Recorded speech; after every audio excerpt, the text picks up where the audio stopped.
Hello കൂട്ടുകാരി, മലയാളി മോമിലേക്ക് നിങ്ങൾക്ക് വീണ്ടും സ്വാഗതം.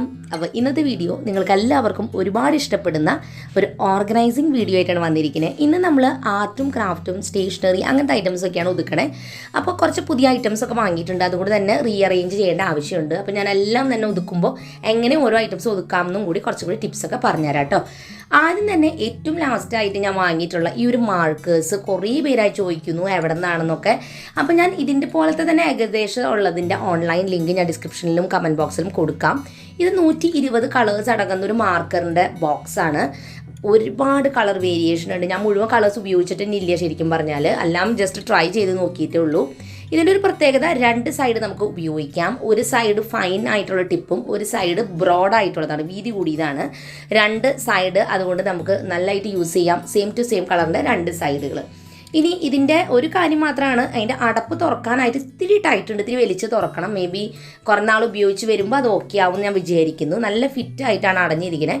അതുകൊണ്ട് തന്നെ അതിൻ്റെ കളേഴ്സൊന്നും മങ്ങി പോകാൻ, നല്ല എയറൊന്നും കയറാതെ ഇരിക്കുന്നു ഞാൻ വിചാരിക്കുന്നു. ഓരോന്നും നമുക്ക് ഓരോ സ്ലോട്ടിൽ വെക്കാം. അല്ലാത്തതിൻ്റെ നമ്പേഴ്സ് ഉണ്ട്. 120 കളേഴ്സ് ഇതിൽ വരുന്നുണ്ട് കേട്ടോ. അപ്പം ഞാൻ ഈ കളേഴ്സിൻ്റെ ലിങ്ക് ഞാൻ ഡിസ്ക്രിപ്ഷനിൽ കൊടുക്കാം, നിങ്ങൾ ചെക്ക് ചെയ്ത് നോക്കും. അപ്പം ഞാൻ ആദ്യം തന്നെ എൻ്റെ കയ്യിലുള്ള കുറച്ച് ക്യൂട്ടായിട്ടുള്ള സ്റ്റേഷനറി ഐറ്റംസ് ഓർഗനൈസ് ചെയ്ത് വെക്കുകയാണ്. ഇനി നമുക്ക് എൻ്റെ ഷെൽഫിൻ്റെ ഉള്ളിൽ വെക്കുന്ന ചെറിയ ചെറിയ ബോക്സസിൽ ഐറ്റംസൊക്കെ വെക്കാം. ആദ്യം ഞാൻ വെക്കാൻ പോണത് ഇതിൻ്റെ ഉള്ളിൽ ക്യൂട്ടായിട്ടുള്ള കുറച്ച് സ്റ്റേഷനറി ഐറ്റംസാണ്.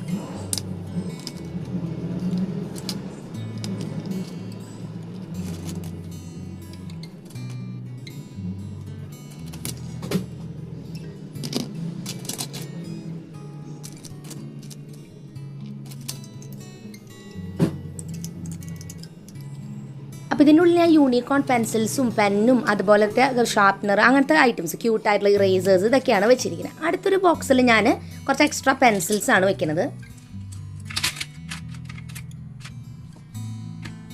ഇനി ഞാൻ കുറച്ച് പല ടൈപ്പ് പെന്നുകളും മാർക്കേഴ്സും ആണ് എടുത്ത് വെക്കുന്നത്. എൻ്റെ കയ്യിൽ കാലിഗ്രഫി എഴുതുന്ന പെന്നുകളും അങ്ങനത്തെയൊക്കെ ഉണ്ടാവില്ല, പെർമനൻറ്റ് മാർക്കേഴ്സ്, അതൊക്കെ ഞാൻ ഓർഗനൈസ് ചെയ്ത് വെക്കുകയാണ് ഈ ബോക്സസിൽ.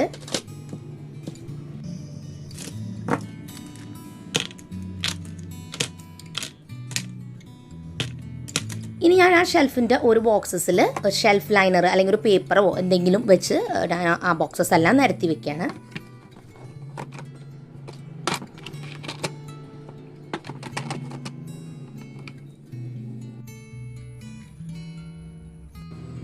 ഇനി ഞാൻ എടുത്ത് വെക്കുന്നത് എൻ്റെ കയ്യിലുള്ള അക്രിലിക് പെയിൻറ്റുകളെല്ലാം തന്നെ ഞാൻ ഒരു ബോക്സിലാക്കിയിട്ട് വെക്കുകയാണ്. കാരണം എനിക്കത് പെട്ടെന്ന് എടുക്കാൻ വേണ്ടിയിട്ട് ആദ്യം ഞാൻ ഒക്കെ സെപ്പറേറ്റ് ബോക്സസിലാണ് വെച്ചിരുന്നത്.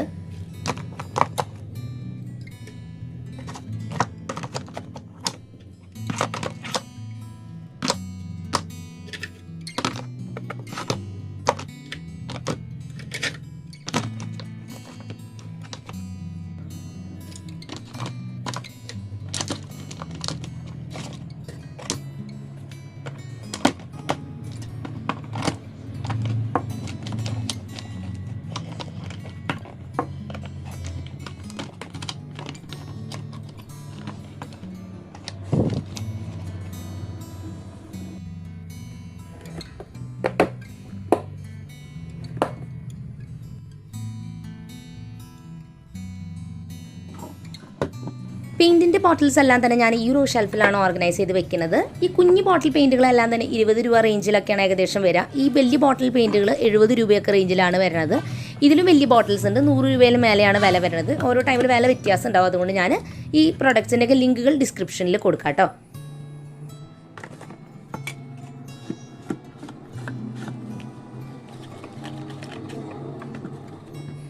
എൻ്റെ കയ്യിൽ കുറച്ച് ഗ്ലാസ് പെയിൻറ്റ് ഉണ്ടായിരുന്നു, അത് ഞാൻ അവിടെ കോർണറിലായിട്ട് വെച്ചിട്ടുണ്ട്. പെയിൻറ്റ് ബ്രഷുകളെല്ലാം തന്നെ ഈ ഒരു ബോക്സിലാണ് വെച്ചിരിക്കുന്നത്. ഇങ്ങനെ വെച്ചിട്ടില്ലെങ്കിലും ഇതെല്ലാം കൂട്ടി ഒരു റബ്ബർ ബാൻഡ് ഇട്ട് വെച്ചാലും കുഴപ്പമില്ല. പെയിൻറ്റ് ചെയ്യുന്ന പാലറ്റ് വെച്ചിട്ടുണ്ട്, അതൊന്ന് വൃത്തിയാക്കാനായിട്ടുണ്ട്, അത് പിന്നീട് ചെയ്യാമെന്ന് വിചാരിക്കുകയാണ്. ഇത് ഞാൻ പെയിൻറ്റൊക്കെ ചെയ്യുമ്പോൾ ഉപയോഗിക്കുന്ന വെള്ളമൊക്കെ ഒഴിക്കാനുള്ളൊരു ചെറിയ പാത്രം.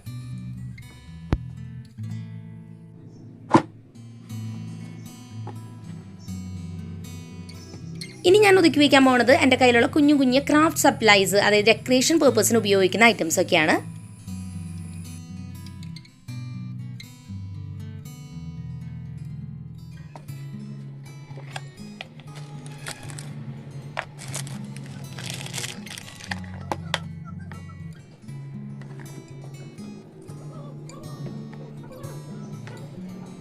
ഇനി ഇതുപോലത്തെ ഓർഗനൈസറിൽ തന്നെ ഞാൻ കുറച്ച് ടേപ്പുകൾ, പല ടൈപ്പ് ടേപ്പുകളും റിബണുകളും ഒതുക്കി വെക്കുന്നുണ്ട്. റിബൺ നമുക്ക് വേണമെങ്കിൽ ഇതുപോലെ നന്നായി കറക്റ്റ് ചുറ്റി വെച്ചിട്ട് ഒരു റബ്ബർ ബാൻഡ് ഇട്ട് ടൈറ്റ് ചെയ്ത് കൊടുത്താൽ നല്ല കറക്റ്റായിട്ട് അത് ഇരിക്കാനായിട്ട് ഹെൽപ്പ് ചെയ്യും. അപ്പോൾ എൻ്റെ കയ്യിലുള്ള ഗോൾഡനും സിൽവറും അങ്ങനെ പലതരത്തിലുള്ള ടേപ്പുകളാണ് ഞാൻ ആ കോർണറിൽ ഓർഗനൈസ് ചെയ്ത് വെച്ചിരിക്കുന്നത്.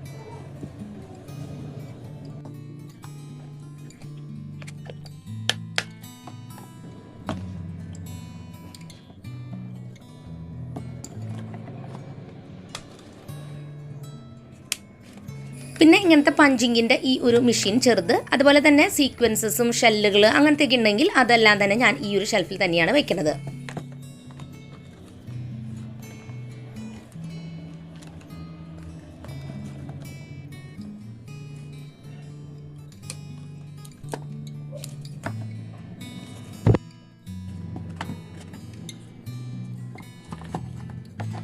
അടുത്തതായിട്ട് ഇതുപോലത്തെ തന്നെ പ്ലാസ്റ്റിക് ബോക്സസ്, 3 ബോക്സസ് ടോട്ടൽ എൻ്റെ ഉണ്ടായിരുന്നത്. ഇതിൽ ഞാൻ ക്ലേ മോഡലിംഗ് ഒക്കെ ചെയ്യുന്ന സമയത്ത് ഉപയോഗിക്കുന്ന മോൾഡുകൾ, ഇത് ക്ലേ മോഡലിംഗിൽ മാത്രമല്ല നിങ്ങൾക്ക് ഉപയോഗിക്കാൻ പറ്റുക, കേക്ക് മേക്കിംഗ് സമയത്തും നിങ്ങൾക്ക് ഉപയോഗിക്കാൻ പറ്റുന്ന മോൾഡുകളാണ് ഇതെല്ലാം തന്നെ. ഇതെല്ലാം ഞാൻ ഈ ഒരു ബോക്സിൽ ഇട്ട് വെക്കുകയാണ്. പല ഡിസൈനും ഷേപ്സിലും വരുന്നുണ്ട്.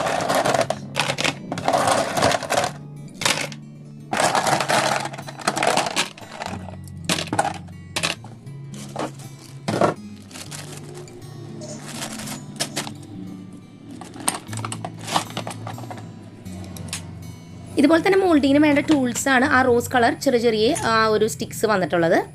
ഞാൻ ഉപയോഗിക്കുന്ന ക്ലേ ജോവി എന്ന് പറഞ്ഞ ബ്രാൻഡിൻ്റെ എയർ ഡ്രൈ ക്ലേ ആണ്.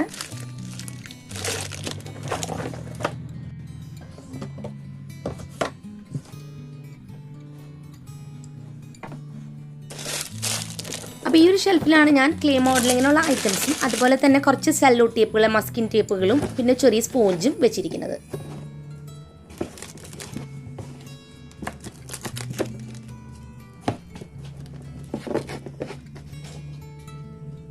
ഇനി ഒരു ബോക്സും കൂടി എടുത്തിട്ട് ഞാൻ അതിൽ ഫുള്ള് ഉപയോഗിക്കാൻ പോകുന്ന സ്റ്റിക്കേഴ്സും ഡെക്കറേറ്റീവ് സ്റ്റോണുകളും അങ്ങനത്തെ ഐറ്റംസാണ് ഒതുക്കി വെക്കുന്നത്.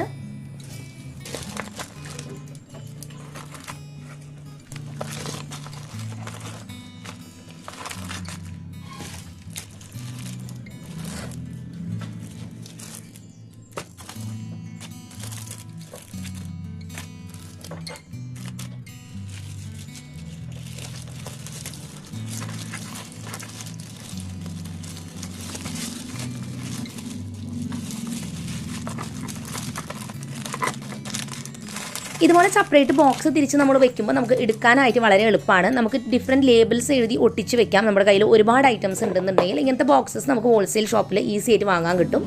ഇനി കളർ പേപ്പേഴ്സും ഡെക്കറേറ്റീവ് പേപ്പേഴ്സാണ് ഒതുക്കി വെക്കണേ.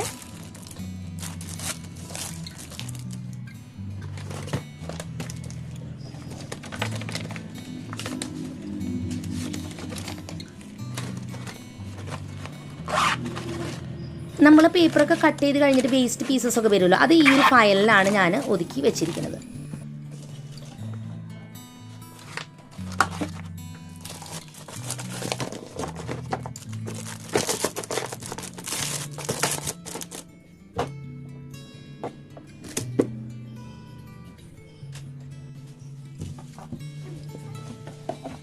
ഇനി ഞാൻ ഈ ഒരു ബോക്സിലായിട്ട് ഗ്ലൂ, അത് പലതരം പശകളും കാര്യങ്ങളാണ് വെക്കുന്നത്. ഹോട്ട് ഗ്ലൂ ഗണ്ണും അങ്ങനത്തെ എല്ലാ ടൈപ്പും ഇതിലാണ് വെച്ചിരിക്കുന്നത്.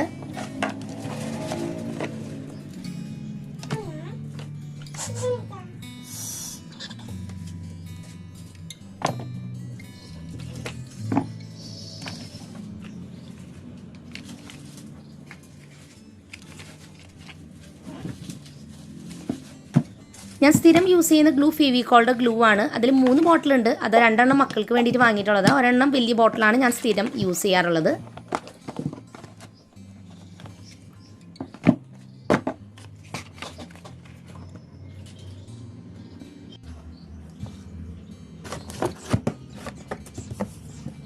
ഈ ഒരു ഷെൽഫിൽ ഞാൻ A4 സൈസ് ഷീറ്റുകളെല്ലാം തന്നെ ഇതുപോലെ വെച്ചിരിക്കുന്നത് പെട്ടെന്ന് എടുക്കാൻ വേണ്ടിയിട്ട്. അതിന് മുകളിലാണ് ഞാൻ ബ്രഷ് പെൻ്റെ ബോക്സ് വെച്ചിരിക്കുന്നത്. A4 സൈസ് ഷീറ്റ് പ്രൊജക്റ്റൊക്കെ ചെയ്യുന്ന സമയത്ത് ആവശ്യമുള്ളൂ, അതുകൊണ്ടാണ് ഇങ്ങനെ വെച്ചിരിക്കുന്നത്.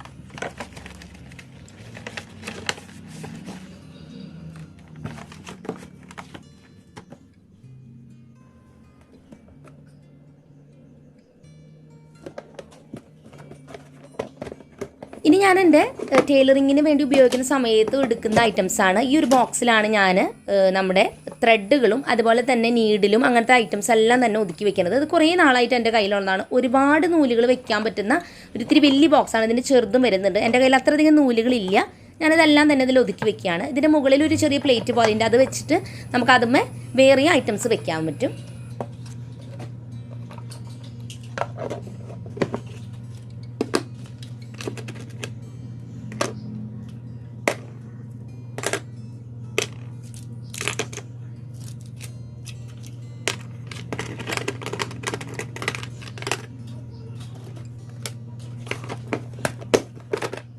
അപ്പോൾ ഈ ഒരു ബോക്സ് ഓർഗനൈസ് ചെയ്ത് കഴിഞ്ഞിട്ടുണ്ട്. ഇനി ഞാൻ ഇങ്ങനത്തെ ഒരു ക്ലിയർ പ്ലാസ്റ്റിക് ബോക്സിൽ ബാക്കിയുള്ള സ്വീവിങ്ങിന് വേണ്ടിയിട്ട് ഉപയോഗിക്കുന്ന ഐറ്റംസ്, ചെറുവക ഐറ്റംസൊക്കെ ഞാൻ ഇതിലിങ്ങനെ ഓർഗനൈസ് ചെയ്ത് വെക്കുകയാണ് കേട്ടോ. ഇതൊക്കെ ഞാൻ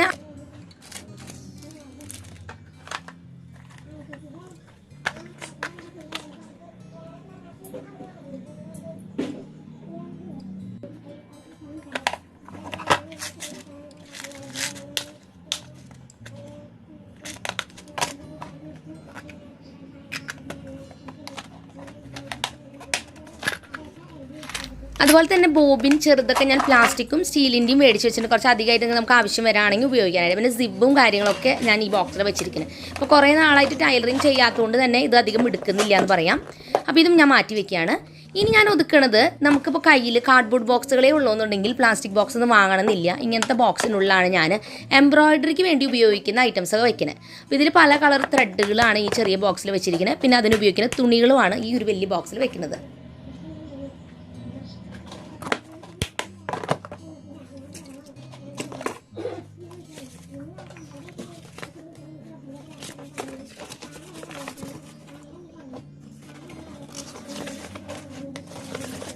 ഞാൻ എംബ്രോയിഡറി സെറ്റുകളൊക്കെ വാങ്ങാറുണ്ട്. അപ്പോൾ അതിന് മാനുവലും കാര്യങ്ങളൊക്കെ കിട്ടും. അപ്പോൾ അതും ഞാനിതിൻ്റെ കൂടെ തന്നെയാണ് വെക്കുന്നത്.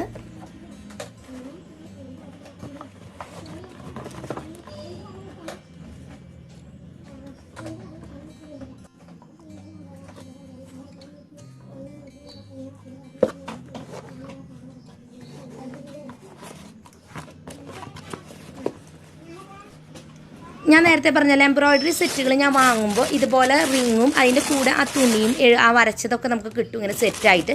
അപ്പോൾ ഞാൻ ചെയ്തുകൊണ്ടിരുന്നതൊക്കെ ഞാൻ ഇങ്ങനെ വെച്ചിരിക്കുകയാണ്. ഞാൻ ആകെ ഈ ഒരെണ്ണം മാത്രമേ കംപ്ലീറ്റ് ചെയ്തിട്ടുണ്ടായിരുന്നുള്ളൂ ഈ ഒരു വർഷത്തിൽ. പിന്നെ ചെയ്യാൻ എനിക്ക് നേരമൊന്നും കിട്ടിയിട്ടുണ്ടായിരുന്നില്ല.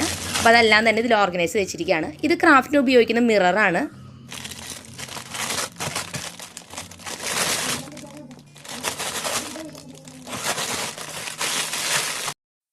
അപ്പോൾ നമ്മളെല്ലാം ഏതാണ്ട് ഒതുക്കി എല്ലാം ട്രേകളിലും ബോക്സുകളിലും ഒക്കെ ആക്കി വെച്ചിട്ടുണ്ട്. ഇനി നമുക്കിത് ഷെൽഫിലോട്ട് തിരിച്ച് വെക്കണം. ഇതിൻ്റെ ഫ്രെയിം ഇങ്ങനെയാണ് കാണുന്നത്. ഏറ്റവും ടോപ്പ് ഷെൽഫിൽ ഞാൻ ബാറ്ററികളും അങ്ങനത്തെ ഐറ്റംസ്, ഇലക്ട്രിക് ഐറ്റംസ് ഒതുക്കി വെച്ചിരിക്കുന്നത്. അത് വിട്ടോട്ടെ. ബാക്കി 7 എണ്ണം ഉണ്ട്. അതിലാണ് നമ്മൾ ക്രാഫ്റ്റും സ്റ്റേഷനറിയും വെച്ചിരിക്കുന്നത്. ഈ ഒരു പല കളറിലുള്ള ഷെൽഫ് ഉണ്ടല്ലോ, ഇത് ടോട്ടൽ 4 എണ്ണത്തിന് സെറ്റായിട്ട് വരും. 4 എണ്ണത്തിൻ്റെ കിട്ടും, 2 എണ്ണത്തിൻ്റെ കിട്ടും, 3 എണ്ണമായിട്ട് കിട്ടും. ഞാൻ 4 എണ്ണത്തിൻ്റെയാണ് ആദ്യം വാങ്ങിയത്. പിന്നീട് ഒരു 4 എണ്ണത്തിനും കൂടി വാങ്ങിയതാണ്. പക്ഷേ ഇത് നമ്മൾ എത്ര എണ്ണം വാങ്ങിയാലും നമുക്കിതിങ്ങനെ അറ്റാച്ച് ചെയ്ത് ഹൈറ്റ് കൂട്ടാം, കുറയ്ക്കാം, എന്ത് വേണമെങ്കിലും ചെയ്യാൻ പറ്റും കേട്ടോ. അത്യാവശ്യം നല്ല ബലമുണ്ട്. പിന്നെ അത്യാവശ്യം നല്ല വെയിറ്റും ക്യാരി ചെയ്യും. പക്ഷേ ഏറ്റവും വെയിറ്റ് കൂടിയ ഐറ്റംസ് വേണം നമ്മൾ താഴെ വെക്കാനായിട്ട്. മുകളിൽ കൊണ്ട് വെയിറ്റ് കൂടിയ ഐറ്റംസ് വെച്ചാൽ ഈ ഷെൽഫ് മുൻപിലോട്ട് മറിഞ്ഞു വീഴാൻ ചാൻസ് ഉണ്ട്. അങ്ങനെ ഉണ്ടായിട്ടുണ്ട്. അതുകൊണ്ടാണ് പറയുന്നത്. അപ്പോൾ വെയിറ്റ് കൂടിയ ഐറ്റംസൊക്കെ മുകളിൽ വെക്കുക, വെയിറ്റ് കുറഞ്ഞ ഐറ്റംസ് വെയിറ്റ് കൂടിയ ഐറ്റംസ് താഴെ വെക്കുക, വെയിറ്റ് കുറഞ്ഞ ഐറ്റംസ് മുകളിൽ വെക്കുക. രണ്ടാമത്തെ കാര്യം, എന്ത് ഐറ്റംസ് നമ്മൾ ഓർഗനൈസ് ചെയ്യുമ്പോൾ ഏത് ഷെൽഫിലായാലും കുറേ കുത്തി നിറയ്ക്കാതിരിക്കുക. കാണാൻ പറ്റുന്ന രീതിയിൽ നീറ്റായിട്ട് ഓർഗനൈസ് ചെയ്യുക. അല്ലെങ്കിൽ പലപ്പോഴും ഉണ്ടാവുമെന്ന് വെച്ചാൽ നമ്മൾ തുറക്കും, തിരിച്ച് വെക്കില്ല മര്യാദയ്ക്ക്. എന്നിട്ട് മുകളിൽ ഫുള്ള് സാധനങ്ങൾ വരും. പലപ്പോഴും മടി വരുമ്പോഴാണ് നമ്മൾ അങ്ങനെ ഒരു വീക്കും അതവിടെ കിടക്കും. പിന്നെ നമ്മൾ എടുക്കില്ല. അപ്പം അങ്ങനെ ഒതുക്കരുത് കേട്ടോ. നന്നായിട്ടൊക്കെ ഓർഗനൈസ് ചെയ്യുക. ഞാൻ അത്യാവശ്യം ഉപയോഗിക്കുന്ന സ്റ്റേഷനറി ഐറ്റംസൊക്കെ ഞാൻ ടേബിളിൽ തന്നെ കുറച്ച് വെച്ചിട്ടുണ്ട്. അപ്പോൾ ഇന്നത്തെ വീഡിയോ നിങ്ങൾക്ക് എല്ലാവർക്കും ഉപകാരപ്പെട്ടു എന്ന് വിചാരിക്കുന്നു. പുതിയൊരു നല്ല വീഡിയോ ആയിട്ട് വീണ്ടും വരുന്നവരെ എൻ്റെ എല്ലാ കൂട്ടുകാർക്കും ബൈ.